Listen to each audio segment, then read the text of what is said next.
Hello everyone.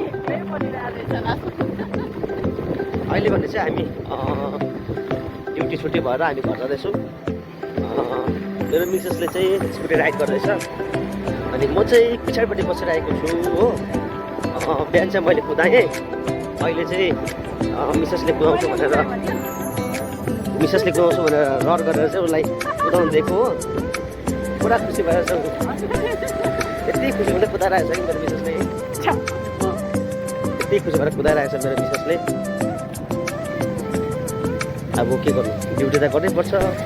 अब घरमा गइन्छ, मिसेसले खानाहरू बनाउँछ, म चाहिँ फाल्टो कामहरू गर्छु हो। यता पनि छौँ अगाडि जाने ड्युटीबाट जानेहरू सबै अगाडि चाहिँ ड्युटीबाट फर्किने हो। त्यता पछाडि आउने भाइ पनि ड्युटीबाट फर्किने हो। स्कुटीको साउन्ड चाहिँ कडा छ भाइको पछाडिको चाहिँ। स्कुटीको साउन्ड चाहिँ बुलेटलाई जिताउँछ नि भाइको साउन्ड चाहिँ। भाइ चाहिँ सर लाग्छ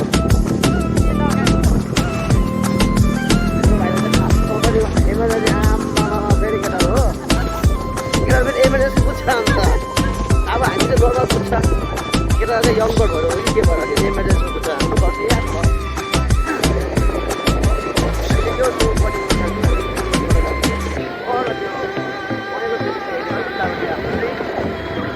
परपट्टि बिल्डिङदेखि अलिक उता पहेँलो बिल्डिङदेखि अलिक उता चाहिँ हाम्रो घर छ। त्यो पहेँलो बिल्डिङ देखेको चाहिँ हाम्रो सिकेको एसडब्ल्युसी हो। त्यस्तै चाहिँ हाम्रो गाउँले लाइफ चाहिँ गाउँले जिन्दगी। तर जे भए पनि गाउँमा मजा आउँछ, गाउँको मजा नै भिन्नै छ।